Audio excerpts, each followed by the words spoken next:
This presentation is delivered by the Stanford Center for Professional Development.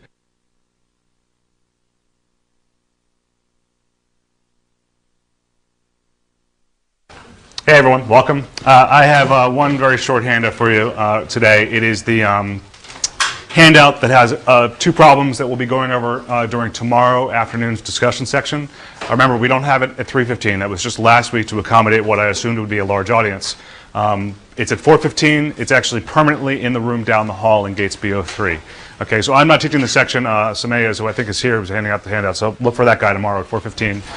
Both of these are old exam problems, so they're certainly good problems to understand the answers to. And if you're not going to watch section or attend, just make sure you at least read through the handouts. You may very well be able to do the problems yourself, and if so, then that's fine. But if not, make sure you watch the discussion section at some point. Okay? When I left you on Friday, I was third way through the implementation of an int-specific stack. So there's nothing technically CS107 level about this, except for the fact that we're being careful to write it in pure C as opposed to C++. Now, if you remember the details from Friday about the interface file, the functions are, I'll talk about those in a second. We actually expose the full struct. There are no classes, and there's no public and no private, so everything is implicitly public in the .h. That's a little weird. C++, when you learned about classes and objects, it was all about encapsulation and privacy of whatever could be private.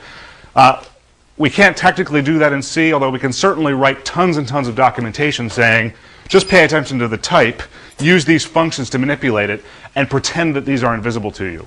Okay?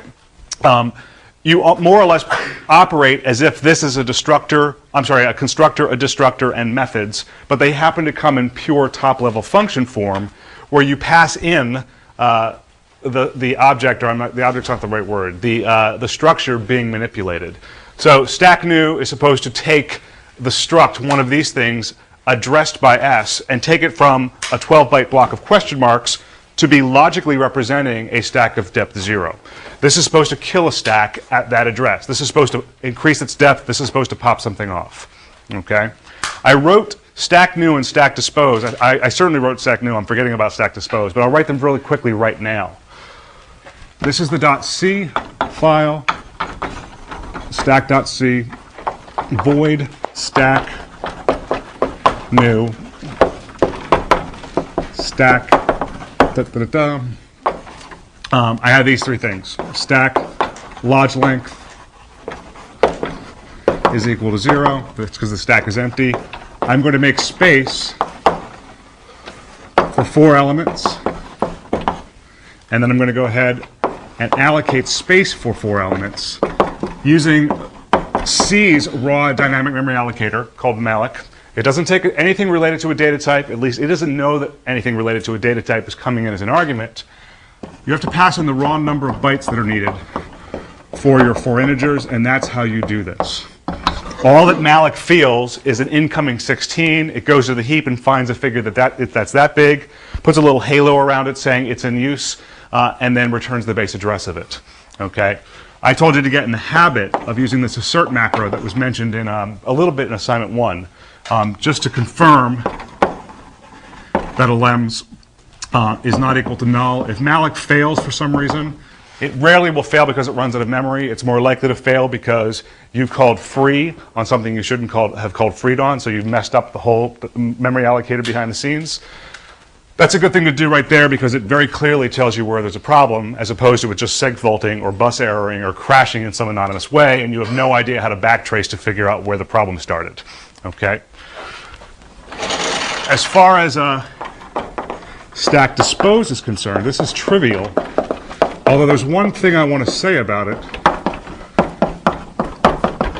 Actually, 2 things I can think of. I want to go ahead and do the opposite of malloc. This corresponds to operator delete from C++. I want to free S arrow lems so that it knows that whatever figure is identified by that address right there should be donated back to the heap. That's just what I mean when I talk about free right here.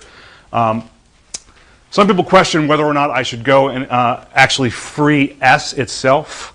They ask whether or not that should happen. The answer is no. nowhere during stack new did you actually allocate space for a stack. You assumed that space for the stack had been set aside already and that the address of it had been identified to the stack new function.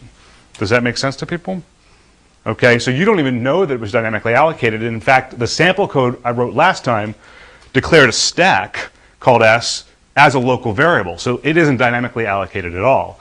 So you definitely, in this case, do not want to do this. The other thing I want to mention is that regardless of whether or not the stack at the moment this thing is called is of depth 0 or of depth 4500, the actual ints that are held inside the dynamically allocated rectangle of bytes, there's no reason to zero them out, and there's certainly no freeing needs held by those integers. Okay? I say that because just imagine this not being an int stack, but imagine it being a car star stack where I'm storing dynamically allocated C strings, Freds and Wilmas and things like that. Okay? If I did have that, in the case of the car star, I would have to for loop over all of the strings that are still held by the stack at the time it's being disposed and make sure I properly dispose of all of those strings. Does that make sense to people? Okay, I don't have any of that with the int-specific version, but the reason I'm saying this is because we're going to have to accommodate that very scenario when we go generic on this thing and just deal with blobs as opposed to integers. Okay? The most interesting of the four functions is the stack push, and it's interesting not because of the algorithm to put an integer at the end of the array, but the algorithm that's in place to manage the extension of what's been allocated to be that much bigger because you've saturated what's already there. I chose an initial allocated length of 4, so I'm certainly able to push 4 integers onto the stack and not have meet any resistance whatsoever, but if I try to press a 5th in on the stack, it has to react and say, I don't have space for 5 integers, I better go and allocate space for some more, copy over whatever's been pushed, and dispose of the old array to make it look like I had space for 8 or 16 or 1024 or whatever. Okay? So the implementation, assuming I do have enough space, would be this simple. Stack push, pushing onto what stack? The one that's addressed by this variable called S. What number am I pushing on? The one that comes in via the value parameter. Let me leave some space here for what I'll inline as the reallocation part. But if there's enough memory, or down here I can assume that there's definitely enough memory, I can do this. S arrow allems of S arrow log length equals this value. Okay, think about the scenario where the stack is empty. The log length happens to be 0, which happens to be the index, the index where you should insert the next element. Okay? Once I do this, for the next time, I have to go ahead and say, you know what? The log length just increased by 1. Not only does it tell me how deep the stack is, it also tells me the insertion index for the very next push call. Okay? It isn't that simple. 80% of the code that gets written here has to deal with the 1 in 2 to the n time scenarios where you actually are out of space. Okay? If it is the case that S arrow log length double equals S arrow alloc length, then as an implementation you're unhappy because you're dealing with a stack and a value where the value has no home in the stack at the moment. I'm trying to press on a 7. Let's say that S points to this right here, and the logical length and the allocated length are both 4, and I've pushed these 4 numbers on there. The client doesn't have to know that there's a temporary emergency. So right here, I'm just going to react by saying, you know what, that 4 wasn't big enough. I want to go ahead and I want to, without writing code yet, I want to basically reallocate this array. Okay? Now I say reallocate because there really is a function related to that word in the standard C library. In C++, you'd have to go ahead and allocate an array that's bigger. You don't have to use a doubling strategy. I'm just using that as a heuristic to allocate something that's twice as big. You'd have to manually copy everything over. And then you have to dispose of this after setting a lems equal to the new figure. Okay?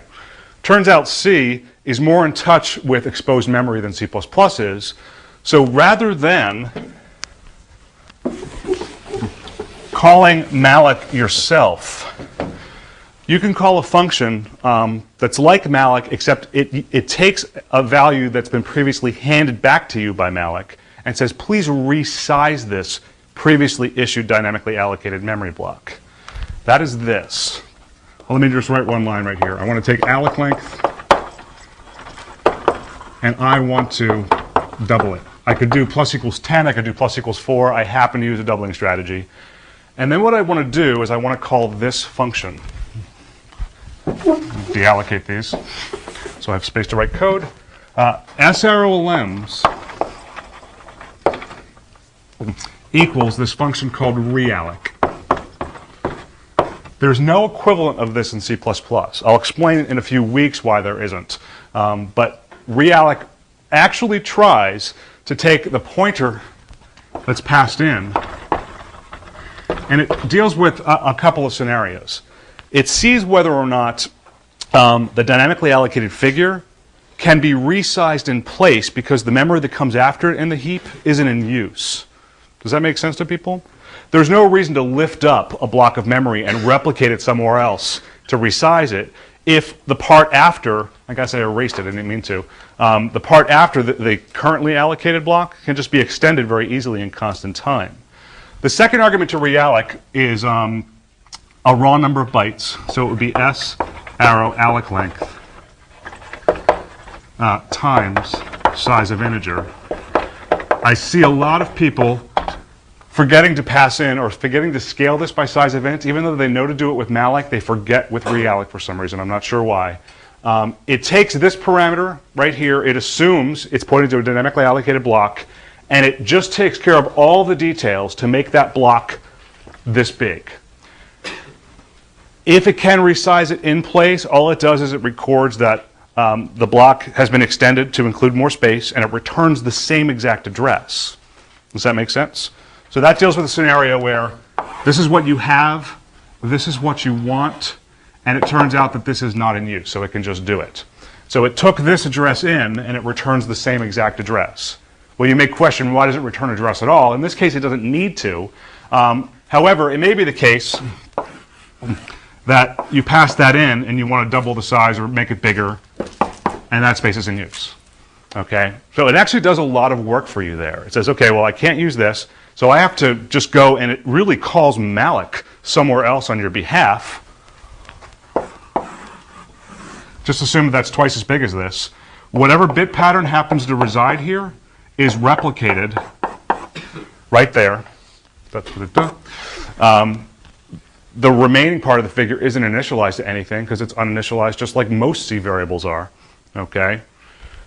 It actually frees this for you, and it returns this address. So under the covers, beneath the hood of this realloc function, it just figures out how to take this array and logically resize it and preserves all the meaningful content that's in there. Okay? It frees anything that that if it has to move it, it does free this. It turns out realloc actually defaults to a malloc call if you pass in null here. So technically, you don't need the malloc call ever. That actually turns out to be convenient when you have iterative processes that have to keep resizing a node, and you don't want a special case of call to malloc the very first time. You could just call realloc every single time when the first parameter is null on the very first iteration. Okay? It's very easy to forget to catch the return value. If you forget to do that, then you refer to srolms captures the original address, which may have changed, and you now, after this call, may be referring to dead memory that's been donated back to the heap manager. So it's very important to catch it like this. If realloc fails, it'll return null. So I'm going to put an assert right here. The one thing about realloc that's neat is that if you don't want to just end the program because it failed, it actually, if it returns null, it won't free the original block. It would only return null if it actually had to move it. Okay, actually that's not true. If it can't meet the reallocation request, it'll just leave the old memory alone and return null. In theory, you don't have to assert in the program here.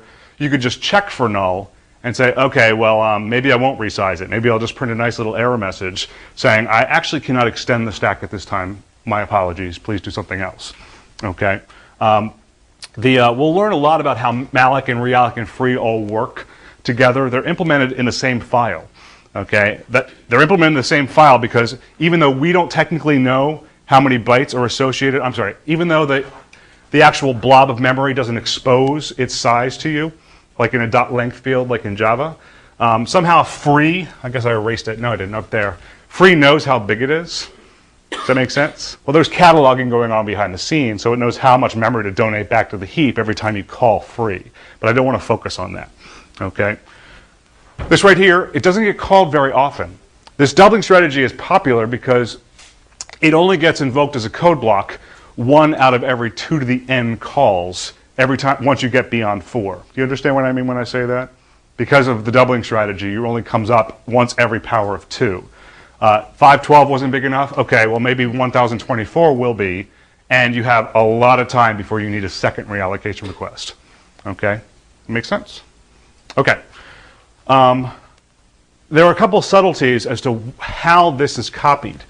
In this example right here, all of these little chicken scratch figures right there, they correspond to bit patterns for integers. So when I replicate them right there, I trust that the interpretation of those things as integers right there will be the same right there. Okay, so I really am moving, or I'm sorry, realloc is really moving my integers for me. If these happen to be not 4 integers but 4 char stars, that means the bit patterns that were here would have actually been interpreted as addresses. When it replicates this bit pattern down here, it turns out it replicates the addresses verbatim. This would point to that, that would point to that, this would point to that, this would point to that. You understand what I mean when I do that? When I dispose of this, it doesn't go in and free the pointers here. It doesn't even know that they're pointers in the first place, so how could it free them? So as this goes away, and these all point to where other pointers used to be pointing, you don't lose access to your character strings. Okay? Does that sit well with everybody? Okay, that's good. This is certainly the most involved of all 4 functions. Yep? If you could explain the assertion again? All assert is, it's, for the moment, just pretend that it's a function. It takes a Boolean. Its implementation is to do absolutely nothing and return immediately if it gets true. And if it gets false, its implementation is to call exit. And actually call exit after it prints an error message saying an assert failed on line such and such in file stack.c. Okay? Actually, the contents, I was wondering S arrow lems is not equal to null. You want to assert the truth of some condition that needs to be met in order for you to move forward. If realloc fails, it will return null. You want to make sure that did not happen. Okay, that's why there's a not equals there as opposed to a double equals. Okay. This isn't technically a function. We'll rely on that knowledge later on. It's technically what's called a macro. It's like a pound define that takes arguments. But nonetheless, just pretend for the moment that it works like a function. Yep? In case where realloc has to move the array, is it now or anytime? Yeah, the question is, if realloc has to actually move the array, it is time consuming. It's even more time consuming than O of n. It actually involves not only the size of the figure being copied, but the amount of time it takes to search the heap for a figure that's that big. So it really can, in theory, be O of m, where m is the size of the heap. Okay? Does that make sense? Okay. Let me just quickly, just for completeness, write stack pop. It turns out it's not very difficult. The most complicated part about it is making sure that the stack isn't empty. This continues on this board right here. I have this thing that returns an int, stack pop.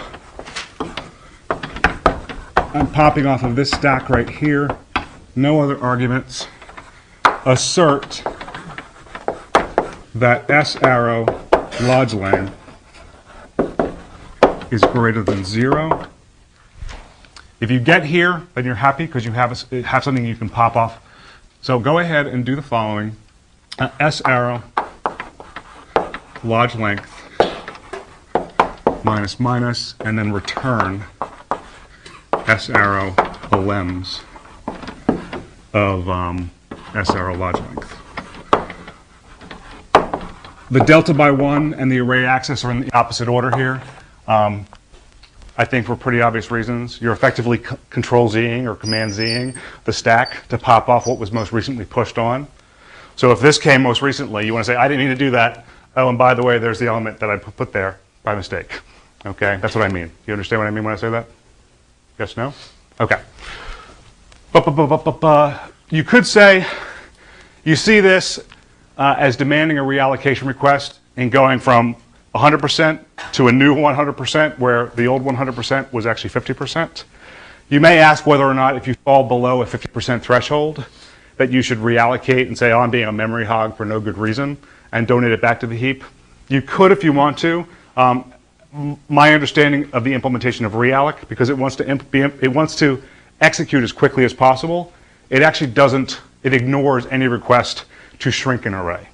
It's like, as long as it meets the size request, it doesn't actually care if it allocates a little bit more. Okay? So it's like, oh, the size is 100 bytes and you just want 50. Okay, then only use 50, but I'm going to keep 100 here because it's faster to do that. Okay? Does that make sense? Okay. There was a question that flew up in the back, I thought. Okay, very good. That's it, I think. With regard to the stack pop prototype right there, this sounds like a dumb observation, but it'll become clear in a second when we go generic. This particular stack pop chooses or elects to return the value being popped off. I can do that very easily here because I know that the return value is 4-byte figure. If this were a double stack, I would just make that leftmost in up there double, and it would just return an 8-byte figure. Okay. When I go generic and I stop dealing with ints and I start dealing with void stars, when I stop dealing with int stars and I start dealing with void stars, I'm going to have to make the return type either void star, which means I return a dynamically allocated copy of the element. For reasons that will become clear in a little bit, I'm not going to like that. Or I have to return void and return the value by reference by passing in an int star or a void star right here. Okay, that'll become more clear once I actually write the code for it. Okay, but we take advantage of a lot of fact that we know that we're returning a 4-byte figure here, so the return type can be expressed quite explicitly as an int. Okay, so now what I want to do is I want to start over, and I want to implement all of this stuff very generically. And I want to recognize that we're trying to handle ints and bools and doubles and struct fractions, and actually the most complicated part of it are char stars because they have dynamically allocated memory associated with them.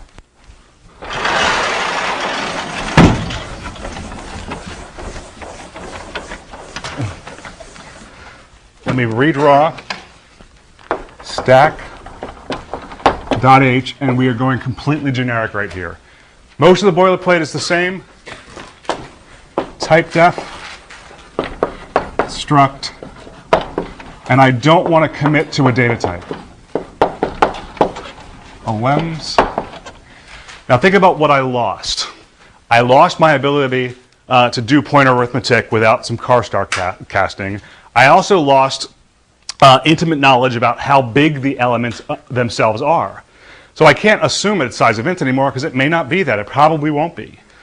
So I'm going to require the prototype of stack new to change to not only pass in the address of the stack being initialized, but please tell me how big the elements that I'm storing are so that I can store it inside the struct. The logical length versus the allocated length and the need to store that doesn't change. I still want to maintain information about how many of these mystery elements I have. I also want to keep track of how much I'm capable of storing given my current allocation. And there's going to be one more element that we store in a bit. Okay? So I'll leave that be suspenseful for the next 15 minutes and we'll come back to it. The prototype for the functions change a little bit. Stack new, same first argument, but now I take an LM size.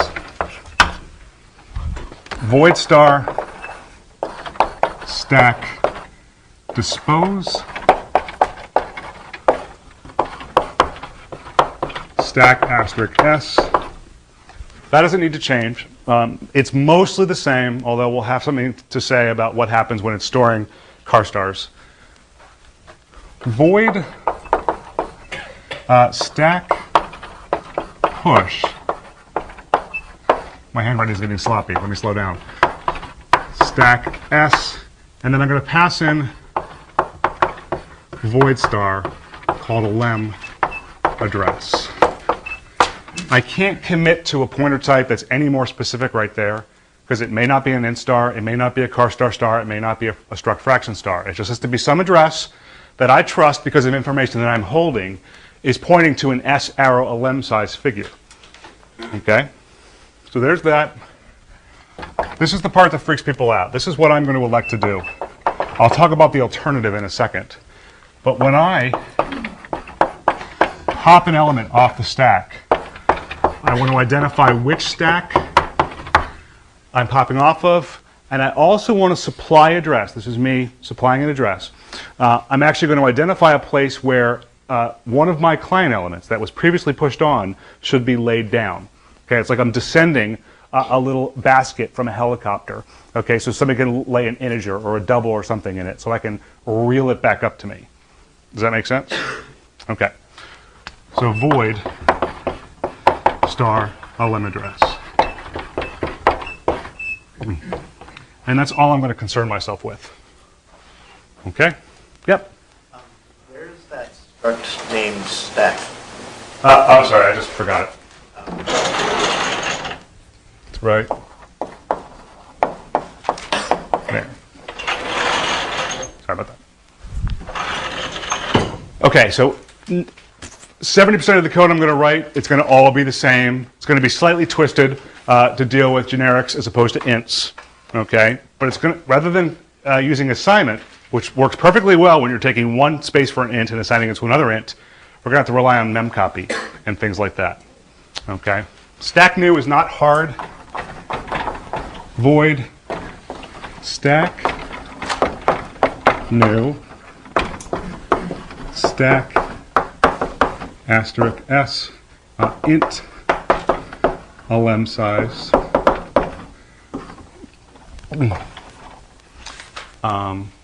Same kind of stuff. S arrow log length equals 0. S arrow alloc length is equal to 4. S arrow a lem size, let me do this up top, is equal to a lem size. S arrow a lems is going to be equal to malloc.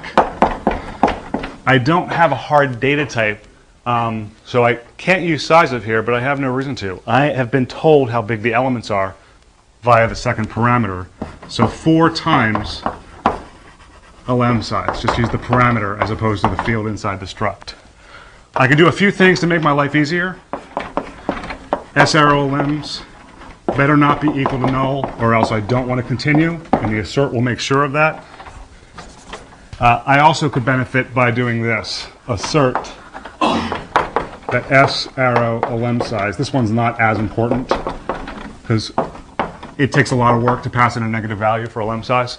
But nonetheless, it's not a bad thing to put there, because if you try to allocate negative 40 bytes, it's not going to work. Okay. That in an implementation makes sense. I think even if it makes sense, there's some value in seeing a picture. It takes this stack right there with its 4 fields inside at the moment. And let's say I set aside, I want to go ahead and allocate a stack to store doubles. That means the lem size field would have an 8 right there. I set aside space for 4 of them. The logical length is 0. I'm just making sure this is consistent with the way I've done this. That's right. And then I would set this point to, as far as the stack knows, it has no idea doubles are involved. It just knows that it's a 32-byte wide figure, and it has all of the information it needs to compute the boundary between 0 and 1, 1 and 2, and 2 and 3. Okay? Make sense? As far as stack dispose is concerned,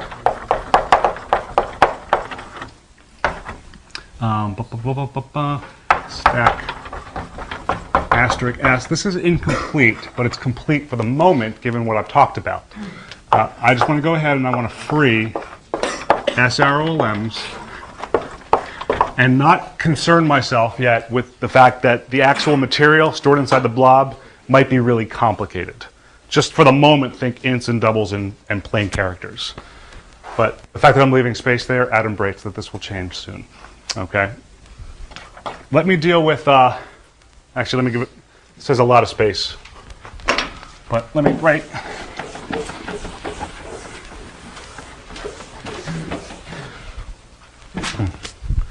Stack push right here. Void stack push stack asterisk S void star a lem address. I'm going to simplify the implementation here a little bit by writing a helper function. I could have written the helper function on the int specific version, it just didn't. Up front, if it's the case that S arrow log length double equals S arrow alloc length, then I want to cope by calling this function called stack grow. And you know what stack grow's intentions are. That looks like an I. Let's make it an S. And then I'm just going to assume that stack grow takes care of the reallocation part. I'll write it in a second. That's not the hard part. Okay? Once I get this far, whether or not stack grow was involved or not, I want to somehow take the SRLM size bytes that are sitting right there and write it into the next slot in memory that I know is there for me, because if it wasn't, this would have been called. Okay? So what has to happen? Let me refer to this picture. Is just assume that this picture is good enough because I obviously have enough space to accommodate this new element. Let's say that I have 3 elements, so that these have been filled up with interesting material. Okay, and I somehow, in the context of that code over there, have a pointer to some other 8-byte figure that needs to be replicated in. Okay. This is going to be the second argument to memcopy. This right there is going to be the third argument. The only complexity is computing and figuring out what the first argument is. It has to be that.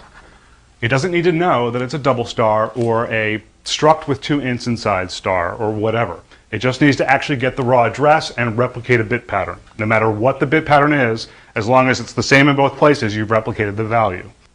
Okay? So the hardest part about it is doing this. Void star, I'll just say target is equal to car star S arrow LMs plus S arrow log length times S arrow LM size. This is why I demanded all of this stuff to be passed to my constructor function, so it was available to me to do the manual pointer arithmetic later on. Okay? I don't think I messed this up. Log length is right there for the same reasons it was in between the square brackets for the int-specific implementation of this. These are square brackets. Okay? Then what I want to do is I want to go ahead and memcopy. Okay, into the target space. Whatever's at a lem address. How many bytes? This many. S arrow lem size. Then I can't forget this. This was present in the other implementation as well. I have to note the fact that the logical length just increased by 1, so that's how I manage that. Okay. You guys see like just the bits moving on your behalf in response to this function? Okay. There's a question back there? the car star after target, void target equals? This right here, remember that SROLMs, unless I made a mistake, it's typed to be a void star, right? So you can't do pointer arithmetic on the void star. So the trick, there's actually two tricks. I opt with this one because I'm just more familiar with it. You can either cast it to be a car star, so that pointer arithmetic defaults to regular arithmetic. This as an offset, it's still the offset. It just happened to involve multiplication. It is itself implicitly multiplied by size of car, which, as far as multiplication is concerned, is a no-op. Okay, I have also seen people, I think I mentioned this before, I've seen people cast that to be an unsigned long, so that it really is just plain math, and then they cast it to be a void star.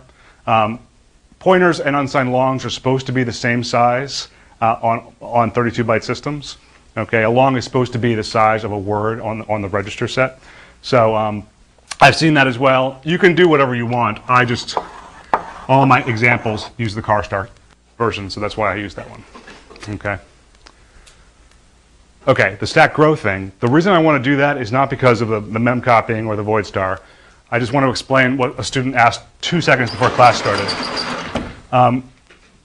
You're kind of already getting the idea that the word static has like 85 meanings in C and C++. Okay, well here's one more.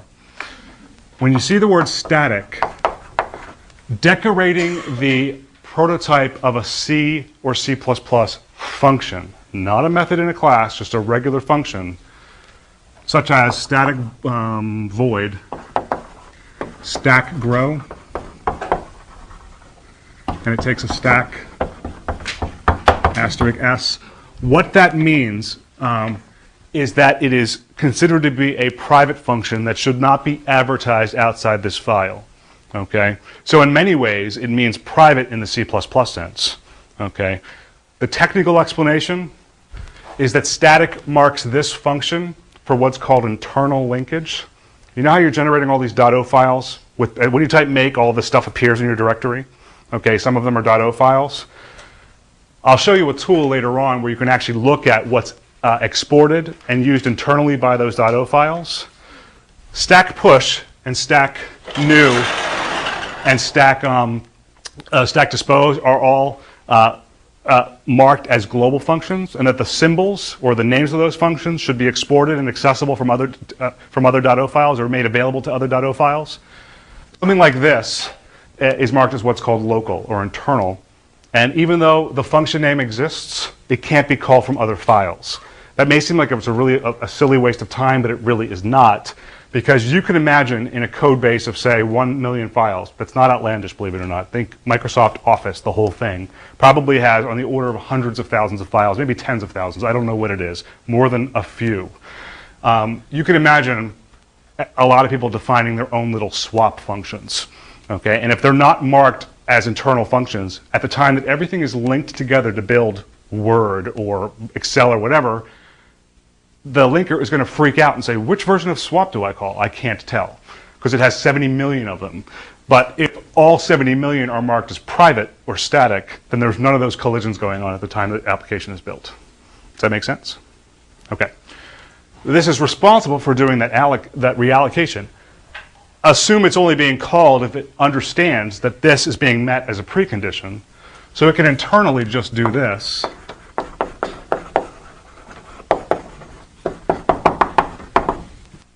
S arrow lems equals realloc.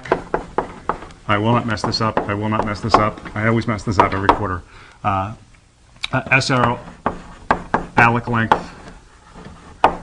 times S arrow lem size. After 20 years of coding with C, I forget the lem size every time I write a realloc request. Okay? Make sense? That's the cleaner way to write it, I think. Okay, it makes this focus on the interesting part that's hard to get and kind of puts this aside as uninteresting. Okay. There's that. Algorithmically, the function that's most different from the integer version actually is this stack pop call.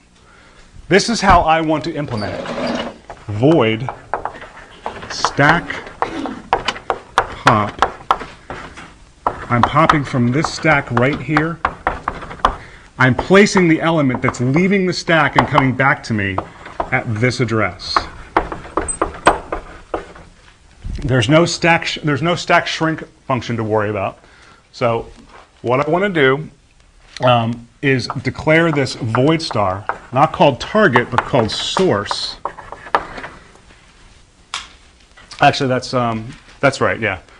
Is equal to car star of S arrow LMs plus S arrow lodge length minus 1 times S arrow LM size. I forgot to do the minus beforehand, so I recovered by doing a -1 right there. Okay. This is where we're drawing a bit pattern from in the big blob behind the scenes. We're drawing bit patterns from there so we can replicate it into a lem address. A lem address is the first argument. I'm copying from that address right there. How many bytes? This many. And then do what I should have done earlier. Lodge length minus. This really should have been the first line, and I shouldn't have the -1 there, but this is still correct. Okay. You guys get what's going on here? Do you understand the helicopter basket analogy? Okay, where I'm actually identifying a space where it's safe to write exactly one element, so that when the function returns, I can go, wow, that's been filled up with an interesting element to me. Okay, and I can go ahead and print it out, or add it to something, or replace the 7th character, or whatever I want to do with it. Okay. This used to be int. Okay. If I wanted to, I could have punted on this right here and just passed in one argument, and I could have returned a void star that pointed to a dynamically allocated element that's a lem size bytes wide. Does that make sense to people? Okay. And I just would have copied, not into a lem address, but into the result of the malloc call. With very few exceptions, malloc and stirdoop and realloc being them, you usually don't like a function to dynamically allocate space for the call and then make it the responsibility of the person who called the function to free it. Okay, there's this asymmetry of responsibility, and you try to get into the habit as much as possible of making any function that allocates memory be the thing that deallocates it as well. Okay, there's just some symmetry there, and it's just easier to maintain dynamically allocated memory responsibilities. Okay, it's not wrong, it's just more difficult to maintain. It actually clogs up the heap with lots and lots of little void stars pointing to pointing to blobs of S arrow lem size bytes, as opposed to just dealing with the one central figure that's held by the stack, and then locally define variables of type int and double that are passed in as int stars and double stars, recognized as void stars. But because we laid down the right number of bytes, as long as everything is consistent, we get back ints and doubles and things like that. Okay? Yep.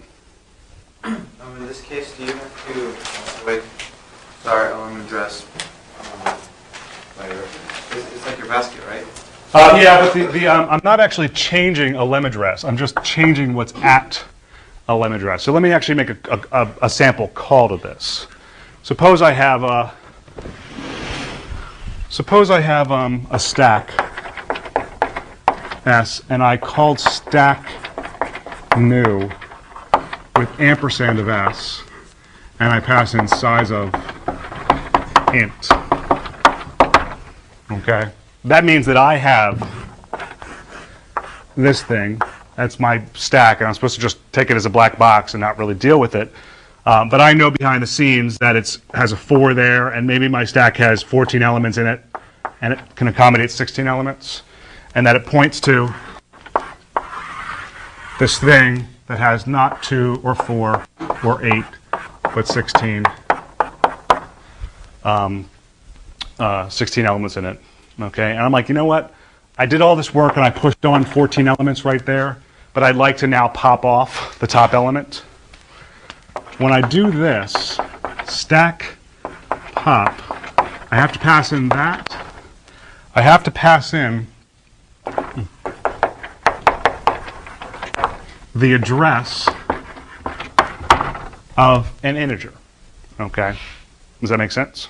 So the stack pop call has a variable called a lem address that points to my variable called top.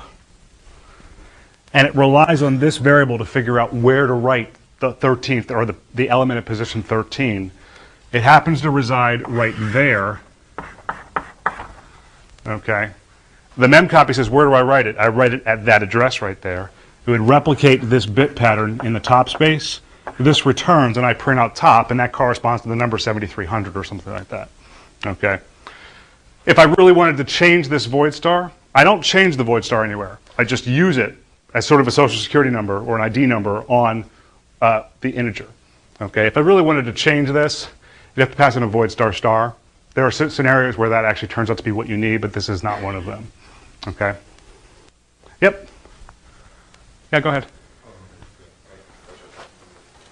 For this pop, like let's say that this function doesn't work, right? Let's say we're popping the wrong stuff. How do we test to find out if we pop what we wanted to pop? Like for instance, let's say you wanted to pop something that was an integer. Yeah. And then you pop it, you bring it back, and then what if there was something wrong with the resize thing? Can we like set that thing that we just popped to like null or something, and then You could. If you have, if you really want to exercise the implementation of the stack to make sure it's doing everything correctly, you'll write these things. You may have heard this called what are called unit tests, which are usually implemented. There's two different types of unit tests. There's those that are written on the .c end, which know about how everything works, and then there's those that are written as a client to make sure that it's running as it's behaving like you think it should. If that were the case and you wanted to protect against that, you could write all of these very simple tests to make sure that things are working. Think of some unit tests as a client. You might for loop over the integers 1 through 1,000,000. Okay. You might actually set the initial allocation length not to be 4, but to be 1, so that you get as many reallocations as possible. You could for loop and push the numbers 1 through 1,000,000 on top. In a different function, you could actually pop everything off until it's empty and make sure that they are descending from 1,000,000 down to 1. Okay, and if it fails, then you know that there's something wrong. If it succeeds, you never know that something is completely working, but you have a pretty good evidence that it's probably pretty close if it isn't. Okay, you can change the implementation to kind of make sure that all of the parts that are really risky, like the reallocation and the minus minus and the memcopy calls, are working. One thing you could do, and this actually, assignment 3 takes this approach a little bit. Right here I use this doubling strategy. If I really wanted to test the reallocation business, I could actually do a ++ instead of a ×2 on the allocation size and to reallocate every single time. Not because you want it to work that way, but because you can just make sure that algorithmically everything else works regardless of how you resize stuff. Okay? Does that make sense? Now, another answer to your question, if I didn't take that approach with the unit test answer, is that when you're dealing with generics in C and void stars and memcopying and manual casts, you have to be that much more of an expert in the language to make sure that you don't make mistakes. It's very easy. Think about this way. I know you're not going to believe this yet because you haven't coded in C that much, but assignment 3 you will. I know how most of you program. You write the entire program and then you compile it and you have 5,500 errors and you get rid of them one by one. Okay, and it takes you like 3 days, and then it finally compiles and you run it, and even if it doesn't quite run the way you want it to, it rarely crashes. Okay, I mean, most people don't even know what the word crash means until they get to 107. You will next week, trust me. Okay. As far as C++ is concerned, because it's so much more strongly typed than C is, it is possible for you to write an entire program, to have it compile, because compilation does so much type checking for you in a C++ program that uses templates. Okay, it's quite possible that once it compiles, that it actually works as expected. It doesn't happen very often, but it's certainly possible. In a C program where you're using void stars and char stars and memcopy and memmove and bsearch and all of these other functions you're going to need to use for assignment 3, it's actually very easy to get it to compile. Because the compiler's like, oh, void star, yep, I can take that. Yep, that's fine. It just does it on all of the variables. And so it compiles and you're like, good, it wasn't 3 days, it was 1 day. and then you run it and it crashes because you did not deal with the raw exposed pointers properly. So that's what makes certainly the first assignment in Pure C with dealing with void stars difficult. But there's an argument that can be made to say that it's very hard to get all this stuff right every single time you program. I've already told you that right here, I forget this S arrow lem size probably 1 out of every 2 times I teach this example.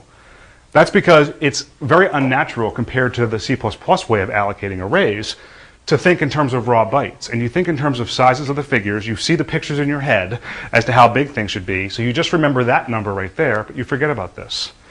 If you forget this right here, it compiles, it runs. If you're dealing with integers, then your array is 1/4 as big as it needs to be to store all the integers you want there. Does that make sense? Okay. You will learn this and feel it at 11:59 a week from Thursday. Okay?